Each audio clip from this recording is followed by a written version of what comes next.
오늘 말씀의 제목 이제 함께 한번 같이 읽겠습니다. 시작. 이것이 교회의 본질입니다. 한 번 더 읽습니다. 시작. 이것이 교회의 본질입니다. 이 말씀은 이것이 교회가 감당해야 될 가장 중요한 일들입니다. 그런 의미의 말씀이에요. 사도 바울이 교회를 일컬어서 예수 그리스도의 몸이라고 그렇게 강조해서 말씀하신 것입니다. 에베소 1장 23절을 보면은 교회는 그의 몸이니 그렇게 말씀을 하셨고, 고린도전서 12장 27절에 보면은 너희는 그리스도의 몸이요 지체의 각 부분이라 그렇게 말씀을 하십니다. 물론 이 외에도 여러 곳에서 교회를 일컬어 그리스도의 몸이라고 표현을 하고 있는 것을 보게 됩니다. 그러면 왜 사도 바울이 오늘 지상에 있는 교회를 일컬어서 그리스도의 몸이라고 말씀을 하시느냐? 그 이유는 물론 우리가 여러 가지로 말할 수가 있을 것입니다만은 그 가운데 가장 중요한 것은 저는 두 가지를 여러분들에게 말씀을 드리려고 합니다. 하나는 교회가, 지상에 있는 교회가 그리스도 예수께서 이 땅에 몸을 입고 사시는 동안 그분이 하시던 그 모든 사역들을, 일들을 교회가 계승해 가야 한다. 그런 의미에서 교회를 그리스도의 몸이라 그렇게 말씀을 하시는 것입니다. 다시 말하면은 예수님이 3년의 공생애 동안에 하시던 그 모든 일들을 교회가 감당해 가야 된다는 그런 의미로 이제 교회를 그리스도의 몸이라고 표현을 하는 것입니다. 그 다음에 이제 다른 하나는 교회가 예수 그리스도를, 우리의 눈에 보이지 아니하는 예수 그리스도를 세상 사람들에게 나타내 보여야 하기 때문에 교회를 일컬어서 그리스도의 몸이라고 말씀을 하는 것입니다. 여러분들이 요한복음 1장 18절을 읽어보면 예수님이 이렇게 말씀을 하세요. 본래 하나님을 본 사람이 없어되 아버지 품속에 있는 독생하신 하나님이 나타내셨느니라. 그렇게 말씀을 하십니다. 이 말씀은 하나님은 영이시기 때문에 세상 사람들이 볼 수가 없는 것입니다. 그런데 예수님께서 자신이 사람의 몸을 입고 이 땅에 오셔서 하나님이 어떤 분인가를 세상 사람들에게 나타내 보여주셨다는 말씀이에요. 그래서 예수님은 이 땅에 계시면서 말씀과 그분이 하는 여러 가지 사역들을 통해서 하나님이 어떤 분이신가를 나타내 보여주셨던 겁니다. 여러분, 요한복음 14장을 읽어보면은 예수님께 빌립이 나와서 우리에게 아버지를 보여주십시오 라고 요청할 때에 예수님이 이렇게 말씀을 하셨어요. 요한복음 14장 9절로 11절입니다. 예수께서 이르시되 빌립아, 내가 이렇게 오래 너희와 함께 있으되 네가 나를 알지 못하느냐? 나를 본 자는 아버지를 보았거늘 어찌하여 아버지를 보이라 하느냐? 이제 10절 같이 한번 읽어봅니다. 내가 아버지 안에 거하고 아버지는 내 안에 계신 것을 네가 알지 못하느냐? 믿지 못하느냐? 내가 너희에게 이르는 말은 스스로 하는 것이 아니라 아버지께서 내 안에 계셔서 그의 일을 하시는 것이라. 11절. 내가 아버지 안에 거하고 아버지께서 내 안에 계심을 믿으라. 그렇지 못하겠거든 행하는 그 일로 말미암아 나를 믿으라.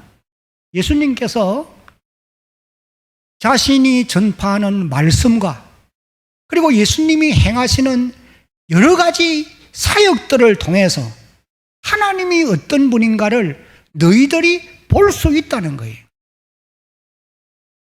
내가 지금까지 3년 가까운 세월 동안에 너희들과 함께 있었는데 아직도 그것을 알지 못하느냐? 나를 본 자는 아버지를 보았는데 또 아버지를 보여달라 하느냐? 그래서 예수님은 말씀과 사역들을 통해서 영이신 하나님이 어떤 분이신가를 세상 사람들에게 나타내 보여주셨던 겁니다. 그리고 예수님께서는 자신이 하늘로 성천에 올라가신 이후에 이 세상 사람들에게 예수님 자신을 나타내 보일 수 있도록 하기 위해서 그의 몸인 교회를 세워주신 거예요. 그러므로 오늘 지상교회는 예수님이 어떤 분이신가를 세상 사람들에게 나타내 보여주어야 한다는 거예요. 물론 여기서 제가 말씀드리는 교회는 건물이 아니고 교회의 공동체에 속해 있는 우리 성도들 개인을 두고 하시는 말씀인 것입니다. 그래서 사도 바울이 고린도 교인들에게 편지하면서 이런 말씀을 하세요. 고린도전서 11장 1절 말씀을 보면은 내가 그리스도를 본받은 자 된 것 같이 한번 따라합시다. 너희는 나를 본받으라. 이 말은 다른 말로 바꾸면은 너희가 나를 보면서 또 나를 통해서 예수님을 보라는 거예요. 왜? 내가 예수님을 본받았고 내가 예수님을 닮았기 때문에 나를 보면은 예수님을 보는 것과 같다는 뜻이기도 해요. 그러므로 오늘 우리 성도들도 그리스도의 몸인 교회 공동체에 붙어있는 지체들로서 예수님을 세상 사람들에게 보여주며 살아가는 하나님의 백성들이 되어야 하는 것입니다. 지금까지 제가 드린 말씀을 요약하면 크게 두 가지입니다. 첫 번째는 교회의 본질은 예수님이 하시던 사역을 개성해 가는 거예요. 대한교회의 본질이 예수님이 하시던 그 일을 개성해 간다는 거예요. 왜? 대한교회가 예수님의 몸이기 때문에 그렇다는 거예요.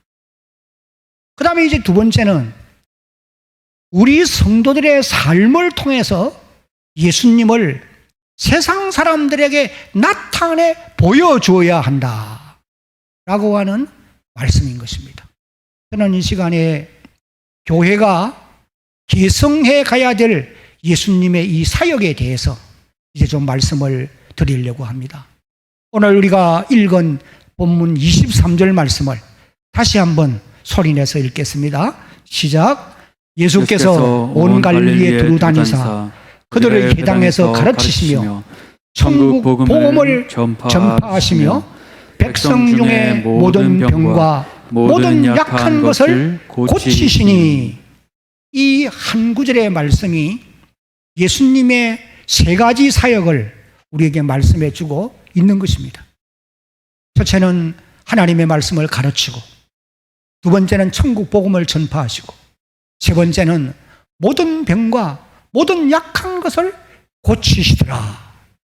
이 세 가지 사역이 이제 예수님의 공생의 3년 동안에 행하던 주 사역이라고 보시면 됩니다. 마가복음 1장 35절로 39절까지를 보면은 예수님의 하루의 일과가 어떻게 진행되어 갔는가 하는 것을 여러분들이 읽을 수 있어요.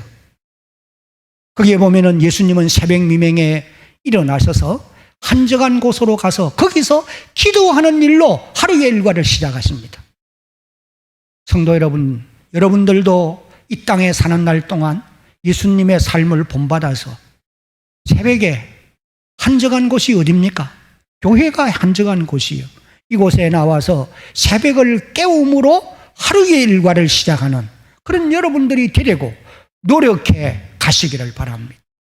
그런 분들은 반드시 신앙의 승리의 걸음을 걸어갈 수가 있게 되어질 것입니다.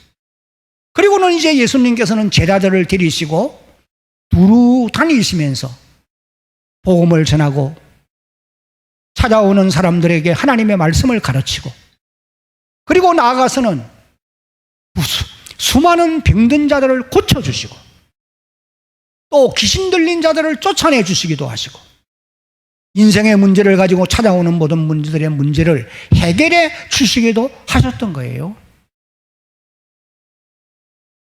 이런 삶이 예수님 공생의 3년 동안에 거의 반복된 삶이라고 보시면 될 것입니다. 그런데 예수님께서 자신이 행하시던 이런 사역들을 이제 곧 자신이 십자가에 죽고 구속사역을 완성하신 이후에 하늘로 올리어 가시고 나면은 이 땅 위에서 예수님의 하시던 사역을 계속해 가야 되는데, 그 예수님의 하시던 사역들을 계속해 갈 수 있도록 하기 위해서 그분의 몸인 교회를 이 땅에 세우신 거예요. 마태복음 16장 18절에 너는 베드로라, 이 반석 위에 내 교회를 세우리니 음부의 권세가 이기지 못하리라. 교회를 세우신 목적이 예수님의 사역을 개성하기 위함이라는 거예요. 그리고는 이제 교회 위에 예수님께서 그 하시던 사역들을 위임해 주셨어요. 맡겨주신 것입니다. 마태복음 28장 18절로 20절까지를 보면 예수께서 나와 일러 말씀하여 이르시되 하늘과 땅의 모든 권세를 내게 주셨으니 그러므로 너희는 가서 모든 민족을 제자로 삼아 아버지와 아들과 성령의 이름으로 세례를 베풀고 내가 너희에게 분부한 모든 것을 가르쳐 지키게 하라. 볼지어다 내가 세상 끝날까지 너희와 항상 함께 있으리라. 그렇게 말씀을 하신 것입니다. 예수님의 사역을 교회 위에 위임해 주신 말씀이에요. 그리고는 나아가서 교회로 하여금 위임받은 그 사역을 잘 감당하도록 하시기 위해서 성령을 교회 위에 보내어 주신 거예요. 여러분들이 사도행전 2장 1절로 4절까지를 읽어보면 오순절날 아침에 성령이 예루살렘 교회 위에 바람같이 불같이 강력하게 임하십니다. 그리고 거기에 있는 모든 성도들 위에 성령 충만케 하셔, 그들로 성령 충만케 해서 능력의 사람들이 되게 하시는 거예요. 왜? 예수님이 위임해 주신 그 사역을 잘 감당하도록 하기 위함인 것입니다. 그리고는 성령께서 보혜사이시기 때문에 항상 옆에서 도우시는 것이에요. 여러분, 오늘도 교회 가운데 보혜사이신 성령님이 임재하여 계시면서 우리의 안고 일어섬을 감찰하시고 우리의 연약함을 도우시고 우리의 가는 길을 인도해 가시는 줄로 우리는 믿어야 합니다. 그러므로 지상에 있는 모든 교회는 예수님이 맡겨주신 이 사역들, 말씀을 가르치고 천국 복음을 전하고 약한 것과 병든 자를 고치는 이런 사역들을 교회가 잘 감당해 가야 된다는 거예요. 왜? 이것이 교회의 본질이기 때문인 것입니다. 물론 이외에도 교회의 본질이 여러 가지가 더 있습니다. 여러분, 우리가 오늘도 이곳에 모여 예배를 드리는데 이 예배가 본질이에요. 이사야 43장 21절을 읽어보면 이 백성은 내가 하나님이 나를 위하여 지었나니 나의 찬송을 부르게 하려 하십니다. 오늘 이 자리에 있는 여러분들을 예수 안에 불러서 하나님의 백성 삼으신 목적이 어디에 있느냐? 하나님의 찬송을 부르고 하나님께 경배를 통해서 영광을 돌리게 하기 위함이라는 거예요. 그러므로 예배는 교회의 본질이에요. 이 일에 힘써야 합니다. 코로나로 인해서 예배가 정상적으로 되지 못하는 이런 안타까움이 우리에게 있습니다. 그래도 감사한 것은 오늘 우리 대한교회는 많은 분들이 이곳에 나와서 함께 예배를 드린다는 거, 하나님께 영광이 돌아가야 될 일이고 우리가 감사해야 될 일인 것입니다. 여러분, 앞으로 이 땅에 사는 날 동안 한평생 주의를 나는 반드시 지키리라, 하나님 앞에 나와서 예배를 드리리라 결심과 각오를 가지고 살아가는 여러분들이 되시기를 바랍니다. 기도가 본질이에요. 받은 은사를 따라 섬기는 일이 본질입니다. 봉사의 일이 본질이에요. 그리고는 나가서 성도의 아름다운 교제가 본질입니다. 이런 일들도 열심히 여러분들이 할 수 있어야 합니다. 저는 이 시간에 예수님이 우리 대한교회로 하여금 열심히 개성해 가라고 말하는 세 가지 이 본질에 대해서 간단하게 좀 말씀을 드리려고 합니다. 첫 번째 교회의 본질은 다 같이 큰 소리로 읽겠습니다. 시작. 복음을 전하여 사람을 구원하는 일입니다. 여러분, 예수님이 이 땅에 오신 목적이 사람을 구원하는 일이에요. 누가복음 19장 10절에 보면은 인자가 땅에 온 것은 잃어버린 자를 찾아 구원하려 하심이라. 요한복음 10장 10절은 도적이 오는 것은 도둑질하고 죽이고 멸망시키는 것뿐이지만은 내가 온 것은 양으로 생명을 얻게 하고 더 풍성히 얻게 하려는 것이라. 요한복음 6장 38절에서 40절을 보면은 다 불보시기 바랍니다. 내가 이 땅에 온 것은 나의 목적을 이루기 위함이 아니라 나를 보내신 아버지의 뜻을 이루기 위함인데, 나를 보내신 아버지의 뜻은 아들을 보고 믿는 자마다 영생을 얻는 이것이니 마지막 날에 내가 그들을 다시 살리는 이것이니라. 아멘. 여러분, 오늘 우리가 예수님 하나님의 아들을 보고 예수를 믿어 구원을 받았습니다. 영혼의 구원을 받았어요. 오늘 이 자리에 있는 우리의 육체도 마지막 그날에 부활의 영광을 차지하게 될 줄로 믿으시기를 바랍니다. 이 목적을 위해 주님이 땅에 오셨다. 그래서 주님은 이 땅에 몸을 입고 계시는 동안 사람을 구원하기 위해 직접 두루 다니십니다. 두루 다녔어요. 저도 우리 대한교회를 개척한 이후에 할 일이 없고 오라는 사람은 없지만은 가야 될 곳은 많았기 때문에 이 지역을 수십 번 두루 다녔어요. 그러면서 천국 복음을 전했던 겁니다. 그리고는 예수님께서 제자들을 부르시고 그들을 훈련시키고 그리고 그들에게 이 사역을 맡긴 거예요. 마태복음 4장 19절을 보면은 나를 따라오너라 내가 너희로 사람 낚는 어부가 되게 하리라. 그리고는 예수님이 구속사역 완성하기 위해서 자신이 십자가에 죽고 부활하십니다. 로마서 4장 25절이 뭐라고 말합니까? 예수는 우리의 범죄한 것 때문에 내어줌이 되고 우리를 의롭다 하기 위해서 다시 살아나셨느니라. 구속사역을 완성하셨다는 거예요. 그런 다음에 이제 예수님이 하늘로 올라가시기 전에 예수님의 그 모든 사역들을 교회가 감당하라고 명령해 주셨습니다. 너희는 온 천하에 다니며 만민에게 복음을 전파하라. 믿고 세례를 받는 자들은 구원을 받을 것이요 믿지 아니하는 자는 정죄를 받으리니. 마가복음 16장 15절로 16절에 그렇게 말씀을 하신 것을 봅니다. 그래서 앞서간 믿음의 선진들은, 사도들은 복음을 전하는 이 일에 목숨을 바쳤던 거예요. 사도행전 5장 42절을 읽어보면 그들은 사도들입니다. 날마다 매일같이 성전에 있든지 집에 있든지 예수는 그리스도라고 가르치기와 전도하기를 그치지 아니하니라. 쉬지 않았다는 거예요. 우리 한국교회가 이제 약 선교를 받은 지가 140년 가까이 됩니다.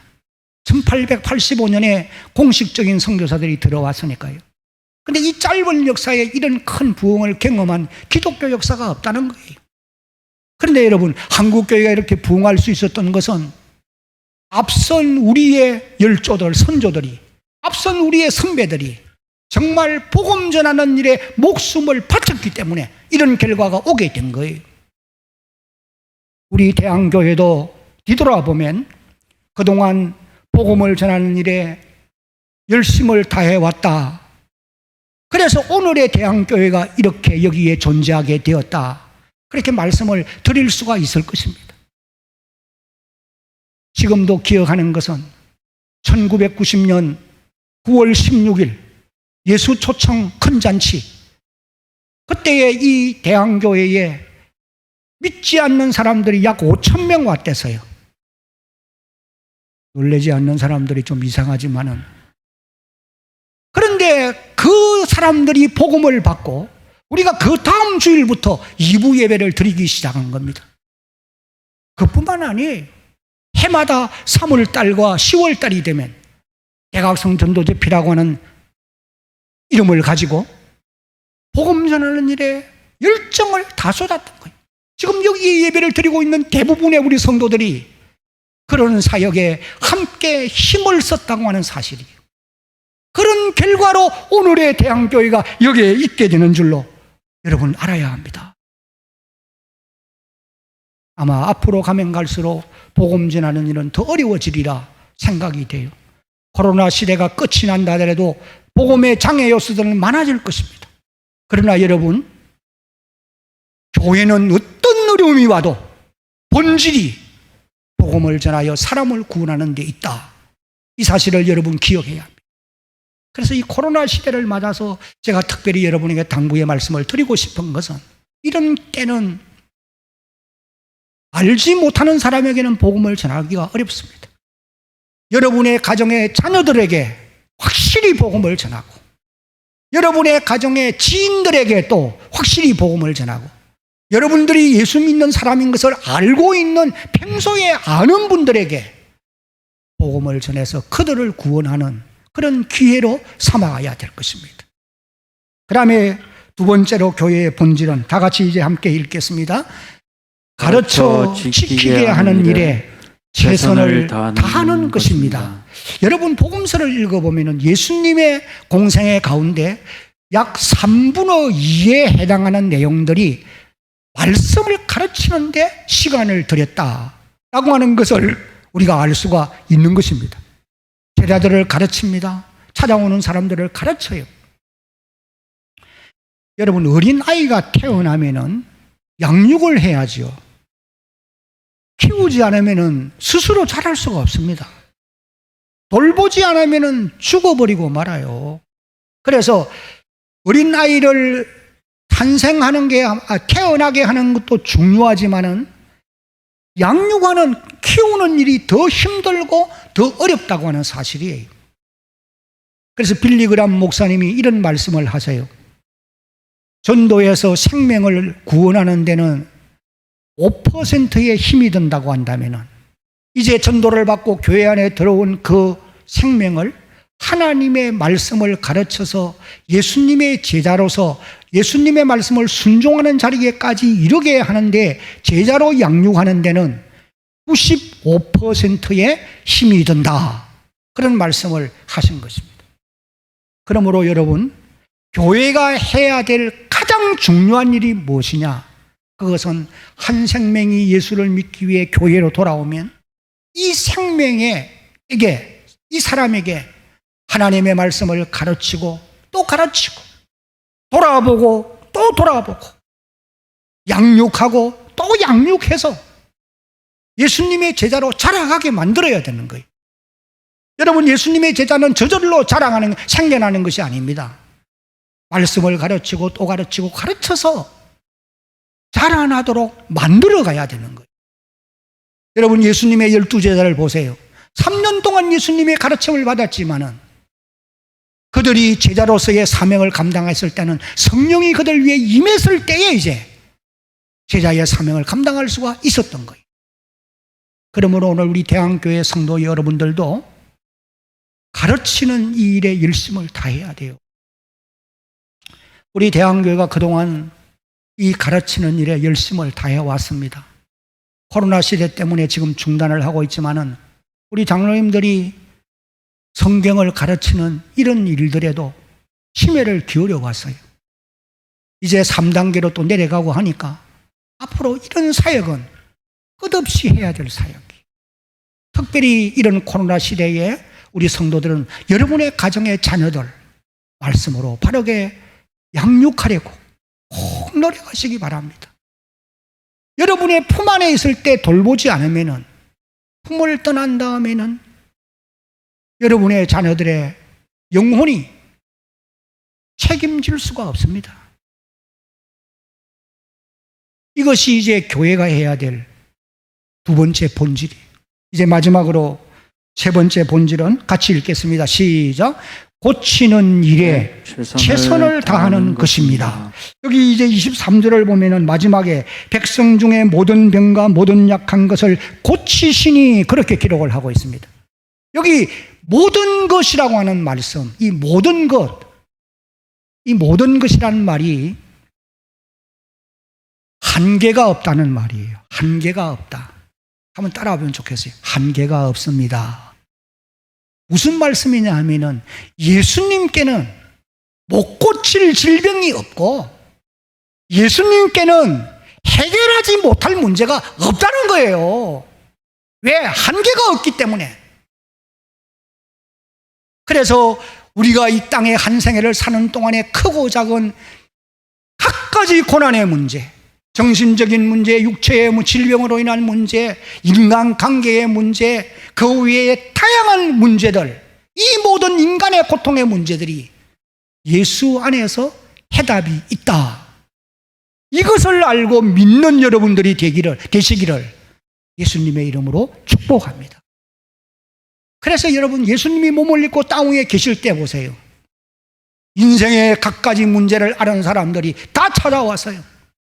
한센병자도 12여태를 혈류증으로 앓던 여인도 38년 된 병자도 나면서 소경된 자도 허리가 굽어진 자도 하여간 다양한 사람들이 찾아옵니다. 다 고쳐주셨어요. 그것뿐만 아닙니다. 인생의 문제를 안고 찾아온 니고데모 같은 사람에게도 물과 성령으로 거듭나지 않으면 하나님 나라를 내가 볼 수 없느니라. 그래서 거듭나게 해주세요. 마음의 문제도 육신의 문제도 다 해결해 주셨어요. 인간사의 모든 재반 문제의 해결이 예수 안에 해결점이 있다는 거예요. 해답이 있다는 거예요. 특별히 예수님은 여러분 가난도 해결해 주시는 분인 줄로 믿어야 합니다. 고린도후서 8장 9절 말씀을 이제 함께 소리내서 읽겠습니다. 시작. 우리 주 예수 그리스도의 은혜를 너희가 알거니와 부요하신 이로서 너희를 위하여 가난하게 되심은 그의 가난함으로 말미암아 너희를 부요하게 하려 하심이라. 다 앞을 보십시오. 무슨 말씀이에요? 예수님은 부요하신 분이에요. 하늘과 땅의 창조주가 되시는 부요하신 분이에요. 그런데 그분이 땅 위에 오실 때 가난해지셨어요. 왜 가난해지셨느냐? 가난한 우리를 부욕해 하기 위해서 그분이 가난해지셨다는 거예요. 그러므로 사랑하는 성도 여러분, 땅 위의 생애를 살아가면서 사람으로 말미암아가 아니라 예수로 말미암아서 가난한 삶이 부해지는 이런 놀라운 복을 누릴 수 있는 그런 여러분들이 되시기를 예수님의 이름으로 축복합니다. 저는 제가 제 간증을 잘 안 하잖아요. 안 하는 게 좋아서. 그런데 이건 내가 꼭 말씀드릴 수 있어요. 이 말씀은 내게는 확실히 진리다. 변하지 않는 말씀이다.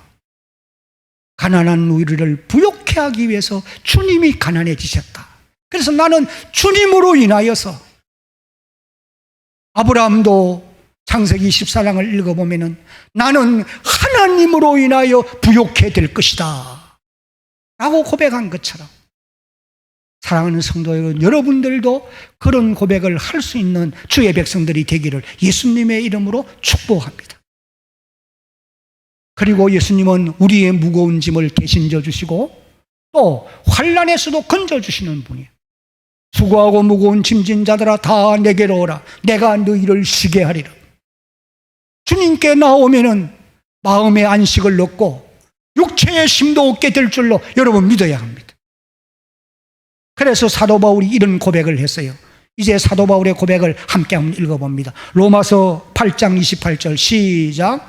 우리가 알거니와 하나님을 사랑하는 자 곧 그의 뜻대로 부르심을 입은 자들에게는 모든 것이 합력하여 선을 이루느니라. 그 다음에 로마서 8장 37절 시작. 그러나 이 모든 일에 우리를 사랑하시는 이로 말미암아 우리가 넉넉히 이기느니라. 이런 믿음의 고백을 여러분들도 할 수 있기를 주님의 이름으로 다시 한번 축복합니다. 이제 말씀을 맺겠습니다. 오늘 본문 25절을 우리 다 같이 한번 이제 읽겠습니다. 본문 25절 시작. 갈릴리와 데가볼리와 예루살렘과 유대와 요단강 건너편에서 수많은 무리가 따르니라. 예수님이 이런 사역을 하고 있는 현장에 말씀을 가르치고 천국 복음을 전하여 주고 병든 자를 고치고 인생의 문제를 해결해 주니까 갈릴리와 데가볼리와 예루살렘과 유대와 요단강 건너편에서 수없이 넓은 지역이에요. 수많은 무리가 따르니라 모여들더라는 말씀이에요. 여러분, 앞으로 교회가 부흥하기가 쉽지 않다, 그런 말씀들을 많이 하기도 하고 듣기도 합니다. 그러나 꼭 기억하십시오. 하나님의 교회가 이런 본질, 예수님의 사역을 올바르게 개성해 가는 곳에는 구원받는 주의 백성들을 하나님이 보내어 주실 줄로 믿으시기 바랍니다. 우리 대한교회가 주님 오시는 날까지 본질에 힘써서 놀라운 부흥을 경험하는 하나님의 교회가 되기를 예수님의 이름으로 축복합니다.